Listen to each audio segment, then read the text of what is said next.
Hey everyone, welcome to the Counseling Corner.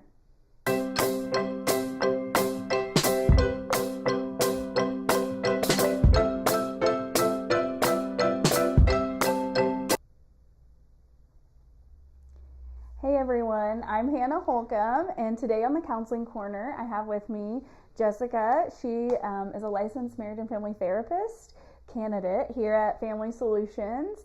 And today we're going to be talking with you about ways to navigate grief with children and families. We feel like this is a really big need in our field, and so we wanted to bring some awareness to that topic and provide some resources around grief and how to help kids with grief. So, Jessica, I would love for you to introduce yourself to everyone. Yes, like she said, my name is Jessica Gatlin. I am an LMFTC here in Oklahoma at Family Solutions.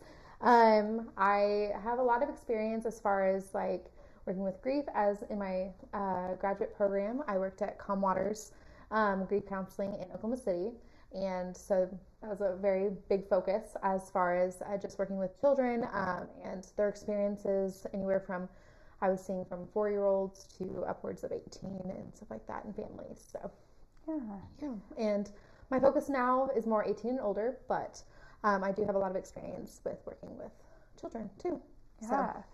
So people that maybe don't know this, Calm Waters is a great program that provides, groups and resources to people experiencing loss or grief. From, you said you worked with as little as age 4? Yeah, like around 3 or 4. It just really depends on developmentally where they were at, if they were communicating well. But I think youngest I saw was either 3 or 4. And that would look like coming in for they lost a grandparent or they lost a sibling. They lost, so there's anywhere from 4-year-olds will experience some type of loss in their life, unfortunately. And Calm Waters is a great place, that specifically focuses on that. But also, our goal is to also bring awareness for everyone else to also have access to that if they're not close to Oklahoma City and stuff like that. So. Yeah, absolutely. So today, there's many different types of grief. Some types of grief can be expected. Maybe we have a relative dealing with a terminal illness, but other types of grief can be unexpected, sudden losses, but kind of regardless of how that grief came about, whether it is sudden, unexpected, or maybe something that was more long-term and prepared and expected, the stages of grief are pretty universal. So there's specific stages of grief that someone in our field, we know the name by Elizabeth Kubler-Ross. She identifies the stages of grief, and these are not linear, so they don't necessarily mean I'm going to go in a sequence and I'm going to hit these stages and I'm going to pass through them equally or sequentially. Yeah, I would say it's definitely looking at it not in a linear path. We can go from up and down to back and forth, right? Just different stages. It just depends on what our experiences are during that stage. Yes. So the stages, the first one is denial. The next one's anger, bargaining, depression, and acceptance. And so we'll talk a little bit about what those might look like. If you're in the denial stage, that's typically that really beginning part of experiencing the grief. You really don't want to come to terms with this is the reality. We want to believe it's not true, hope it's not true, not really acknowledge that has happened. Well, and I think even with that, denial could be seen even before the person has passed. So this could look like someone who is dying of a terminal illness, right? They're in the hospital, so we're in denial about what's going on in their life, right? And so, you can experience these stages even before they've passed. Yeah, and I think that's really common with the loved one of someone going through that terminal illness of really having a hard time coming to terms with this is going to happen, and it can be very difficult to get to that point of moving out of the denial stage. And so really one of those next stages would be anger, maybe by I understand that this is going to happen, but I feel very angry. I'm very upset. I'm very frustrated that this is either going to happen or has happened. Yeah, I think anger can also come out in like trying to fix things, right? No, we can problem solve this, or like if the person hasn't passed, or if they have passed, like just retaliating against loved ones that are trying to support them and the people that in their life. And so just being understanding and being able to just be aware, like they are going through something, and it's really hard to understand if you haven't gone through it. Yeah, so. Definitely. After anger, and again, I say after, you may not necessarily go through them in these orders or in this sequence, but bargaining is very common. A lot of times we see loved ones kind of wanting to negotiate or even make like a deal with, maybe if you believe in God, like praying to God, like if you'll just do this, like if they could just live, if this could just happen, this like sort of bargaining of wanting them to stay alive and for that to not happen. Yeah. So I think that one you would see a lot like before that event happens, but also just like looking for signs of seeing them in your life again, right? Yeah. And so praying or looking in some other aspects of your life, like just seek that presence again and like be able to remember them, right? Yeah. So yeah, absolutely. And then oftentimes when we've experienced grief and loss, we enter a season of depression. That can look like a deep season of sadness or loneliness, but really just this feeling of I miss this person, and I'm very sad and depressed without them. Yeah, I think it's important to be able to check in with your loved ones too during those times. Like if you do recognize that they're going into like a deep-seated depression state, like checking in on them and being there, like, but also not trying to fix things, because loss is not something that you can fix. It's just an experience that we have to like go through, and everyone's experience is different. To make sure that we're not invalidating just because you knew the same person, right? Your experience is not the same, right? So absolutely, yeah, that's very good. Not trying to fix it, allowing that person to be in that stage and in that feeling of sadness and depression. Even I think it's very like common for people to want to just jump out of that sadness stage just because it's not comfortable, right? Sadness isn't comfy. It's not like something that everyone likes to be around. They don't know how to respond, right? And so how do you talk to someone like who experienced a deep loss, and then but like sometimes they don't need that fixing. They just need someone to sit and listen. Yeah. I love that you brought that up. We'll definitely, in just a little bit, we'll talk about ways how you can talk to someone through that. So like you said, being with them through that season of sadness, depression, allowing yourself to feel that, because then it's in those seasons and those moments, once we've really allowed ourselves to feel that and sit with that, we can then at some point move into this acceptance stage of grief, where we're accepting that this has happened. Our loved one is no longer with us. And a couple weeks ago, actually it was a couple months ago in December, kind of tried to explain this through my Instagram account. If you don't follow me, I have Therapy with Hannah, and I am really passionate about this topic and sharing with people when others are experiencing grief, ways to support them. But a lot of times we hear this phrase like time heals all wounds, and I feel like that's a really inaccurate phrase, that it's not time that's doing the healing. It's our own journey through the grief that allows us to heal and move through these stages and hopefully become more accepting of what has happened. And so that visual of grief looking like we have a jar around us, and the grief, rather than it shrinking itself, we actually are healing and growing around that. We become to where we have sat with those sad feelings and those uncomfortable feelings, like you said, to where we've really grown around it.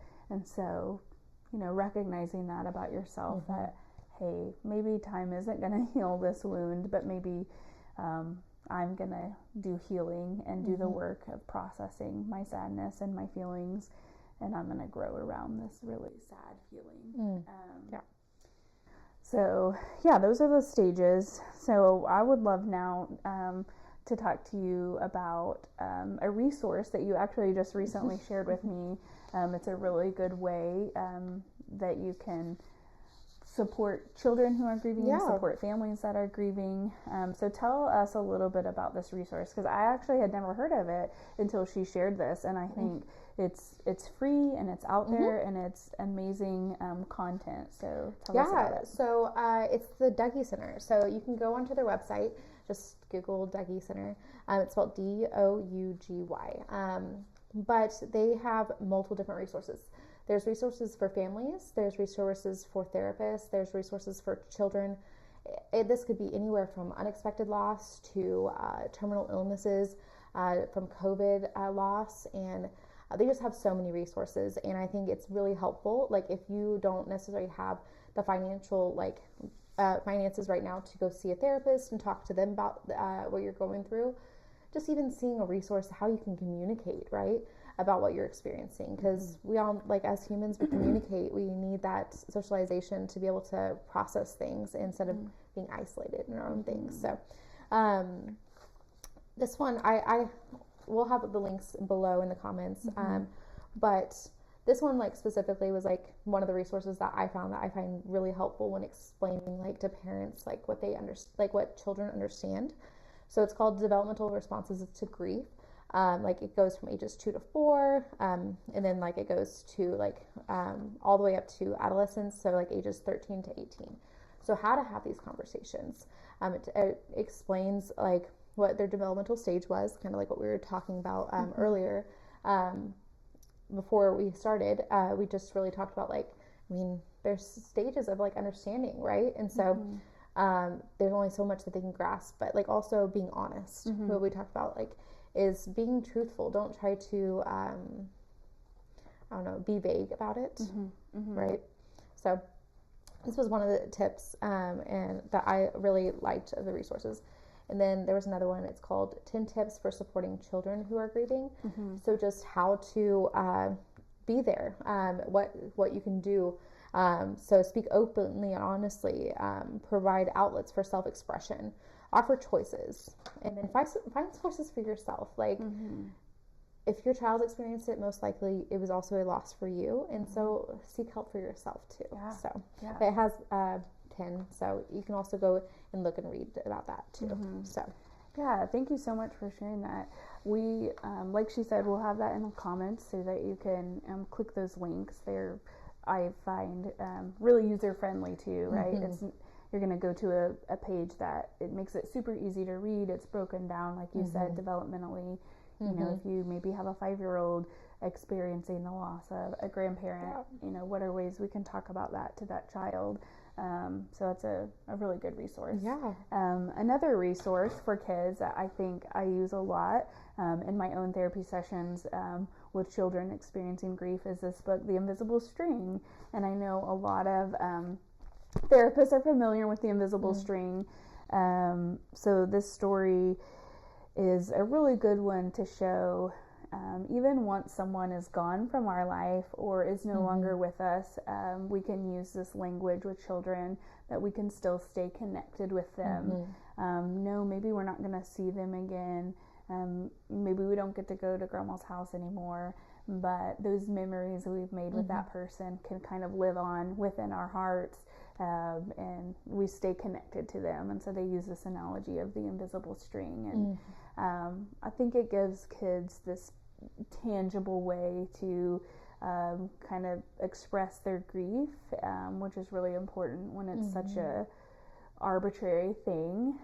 It gives them that visual of I can, my string can reach all the way up to heaven where grandma is, or my string can reach wherever we believe our loved one is, and their string can reach there. And so this is a really good one too. Which I think is so interesting because I haven't actually heard about this book before you. Yes. Wow. But I like the concept because I've heard of that concept, right? I know in my past as a child, like going through loss, right? I think it was a funeral home that gave us like a teddy bear, right? Okay. It has that same concept of like, well, we gave your grandma a teddy bear, and she's going to be able to take that with her, and you can hug this bear, and she'll have that, and it'll be communicating. You can talk to the bear, you can like write and have that connection of like basically that like connection to her in heaven, right? I thought that was very healing at that stage of my life, and so I think that's awesome, right? It's a very similar concept. Yes. Yeah, and it gave you that tangible act of, you know, when I hug this bear, I could communicate that to her. And so, there's many activities too you can do with this. And so even if you're a parent who maybe, like you said, right now in this season of life, they don't maybe have the resources for their child to go to therapy, or they want to try some just conversations at home, this book, you know, buying this and then doing some activities with them would be a similar way.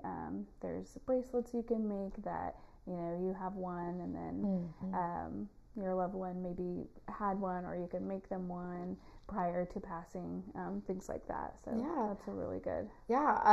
Another way that I've worked with kids like is doing like journaling. So basically they get to tell their story and their experience through their like, we basically made a book or whatever, and it's like, oh, what was your fondest memory? What was like these big moments for you, right? And so we got to go work through like, oh, like this is what I remember. And so things that they want to remember about their parent and that they're afraid they're going to lose, right?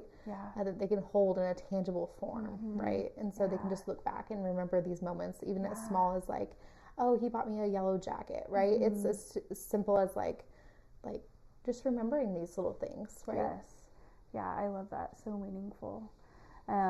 So like you kind of touched on, anytime we're trying to help a child deal with the loss and the grief in their life, most likely you as the caregiver or the family member are going to also be experiencing a loss as well. So I think making sure we're addressing that loss in our own life, and making space that we're acknowledging our emotions and our feelings so that the child can see what that looks like. It's being modeled that, hey, I feel sad and I'm going to cry and I'm going to say, I'm having this memory and I'm feeling sad, and that's okay to feel sad, and it's okay to feel this, and it's okay to talk about our loved one. And so this is a book, it's called It's Not Supposed to Be This Way, and it's just I think there's many grief books out there, but this would be one for you know, families or caregivers to walk through a season of life that maybe they have experienced something really unexpected and really sudden. And what do we do with that type of loss or that pain when you feel like this was not supposed to happen? This was not in my dreams. This was not in my plans. And now you're all of a sudden in this world where the unthinkable kind of has happened. And so this is a really good one. I would recommend looking into. There's also one called Decembered Grief. And this December on my Instagram, I kind of featured that of like, what do we do when everyone is celebrating around us or feeling very cheerful, and we just don't really feel like being that way? Because oftentimes the holidays reminds us of our loved ones and the fact that they're no longer with us. And so that's another good resource you can check out for a family member or a caregiver if you need another way to kind of read through and feel like you have a way to cope with some of the things going on. So those were some of our resources. Now I want to talk about, if someone is grieving, some things that we should not say to that person. This is something that, I don't know, as I've kind of experienced my own different sets of grief and loss in my life, it's something I've became, you know, pretty vocal about, but also it's like, okay, I want to educate people on this. So some things that are not helpful to say to people that are experiencing grief, the phrase "everything happens for a reason." I find that to be something people say so often, and when you're you know, trying to support someone who has lost a child, they're really those words fall very short. There's no reason that would happen, and those words are not comforting and they're not helpful, and it actually probably leads that person to feel more angry or more frustrated. in that moment. So don't use the phrase everything happens for a reason, even if that's what you believe. Don't tell that to your person who is in deep sorrow. The phrase even like they're in a better place, oftentimes maybe for some that could be comforting, but in the moment the place we want those people are with us. And so to say, well, they're in a better place now, it can come off as very dismissive. Even if they are in a better place, that doesn't acknowledge my hurt and my pain and my feeling that I'm feeling. I think we oftentimes in just working with families is focus on validating each other's emotions and their feelings. Yes. And that really plays a part into grieving process. Like if some people don't have the same beliefs as us. And so giving them this statement that they're like, well, that's not what I believe. And so it's like, I just feel it as loss and emptiness, right? Yeah. And so being aware of that and being like, okay, like how can I sit with this person, right? Yeah, so absolutely. Usually, and this could be with grief, but any type of time when you're trying to comfort someone in sadness, if you're going to start your phrase with at least, I find that that's typically not going to comfort them. Using the phrase, well, at least this, or at least this, you know, at least they got to live a happy, healthy life. That, again, sure, you may be thankful for that, but it definitely takes away from the feeling. Like you mentioned, how important it is to validate that sadness and allow that person to be in that sadness. Or even, you know, another type of kind of complicated grief or loss would be women who experienced miscarriages or infant loss, saying the phrase like, at least, you know, you were only this many weeks, or at least this. That usually very much negates the feeling of being in that sadness. And so if you're trying to support someone who is grieving, staying away from any line that's going to deal with at least, because it's probably not going to be very comforting or very empathetic in that moment. And then even phrases like, well, God just needed them in heaven. You're like, yeah, that's not helpful. Like, please don't say that to me or to someone experiencing that. So like you said, just being mindful of what's going to validate them and what's going to allow them. You know, you mentioned earlier, so many times we want to fix the feeling. We want to stop that person from feeling the sadness or the discomfort. But often when we just allow that person to sit in that feeling and offer to sit with them, that's when we find this healing space. And so let's talk about some things that you think we should say to people experiencing grief. So we talked a lot about like what not to say, which is very important, but also like how, like if those are things that we avoid, like how do we do that?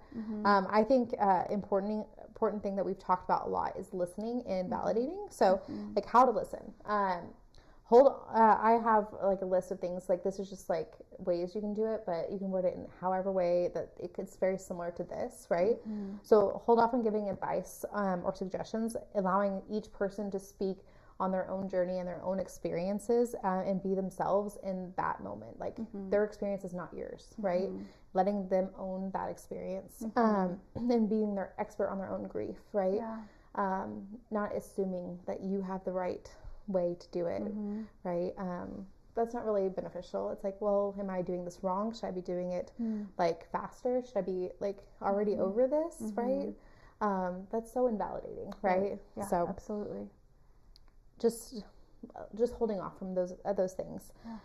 Be okay with silence, right? Sometimes people just need company, right? For you to sit there with them and for you to just like be present for them. And then grief is not a linear process, right? And so it's very being aware of that. Like if there is a setback, like where they look like they're healing, but then they had, I don't know, Mother's Day, they had Father's Day, they experienced some type of holiday without that loved one, then there's a setback, right? But then we also want to know how to check in, right? So what do we say? So what are some things you suggest to say to people if you're wanting to check in on someone who is grieving, who is experiencing this loss? you've told me things not to say. I want to listen. I want to give them space. So what is something I could say to check in on that person? So I would say something like, how are you in this moment, right? Like, how are you right now? How can I help you, right? What can I do right now for you to just help you in this moment? Like, I can't fix it, right? What that can help with, like, that fixing nature that we have. But just like, hey, how can I be here for you? And asking that person instead of just assuming that what their needs are. Yeah, absolutely. Right? And then, how's your grief been lately? Like, how has it been behaving? Like, have you noticed it going in fluctuations? Asking about that grief journey, not being afraid to ask about it, because sometimes they do want to talk about that loved one that they lost, right? Absolutely. And so being able to remember and to just make sure it's not being avoided as a topic. Yes. And I think so often people who are trying to help the grieving person try to avoid it. They think, well, if I bring it up, then they're going to be sad. Most likely that person is already grieving. They're already thinking about the loss. And so when you check on them, when you make the space where they can mention the person they love, where they can mention who they've lost, it lets them know, like, wow, you care, and I get to have this space where I can talk. Because a lot of times people feel uncomfortable if you want to talk about this person that used to be here and is not, or this big grief you have. And so just providing them the opportunity to say, I really miss my grandma, or I miss my mom or my sister, whatever it might be. And same for children, allowing our children to say, I'm sad and I'm missing my grandpa. All of these things lends itself to healing and being able to move us through those stages of grief we talked about, and helping us navigate that acceptance piece, and getting to a place of where we've, in the jar, we've grown around that grief. So again, if you haven't already, definitely check out the resource she suggested, because we are running out of time. But one of the things I wanted to highlight that you mentioned is definitely with children, making sure, like you said, we meet them developmentally where they are. And so making sure we're being very clear and concise about that. This person has died. They're no longer with us. We will not be able to see them again. Sometimes when we use things like they've passed away, kids don't know what that means. That means nothing, or could be really confusing. What is passed away? So making sure we're using that very clear, concise language. They have died. They're not going to get to come back. And so again, with terminal illnesses, maybe that means they get to see the person in the hospital. They get to say goodbye. They are allowed in on some things that maybe traditionally we would think, oh, we want to protect them for this, and not allow them to see that or be a part of that. But going to this website will give you a really good idea of what your child is ready for, and how to kind of navigate that. And so I appreciate you coming on the show with me today. You are a wealth of knowledge. You've had a really good experience, I think, at Calm Waters, and it kind of flows out of you, of your knowledge on grief and loss. And so we just definitely recommend that if you're in a season of grief or loss, you check out these resources. We also have therapists here at Family Solutions available if you find you need some more support and you want to have a space to discuss this. We have excellent therapists here that would be happy to work with you on that. And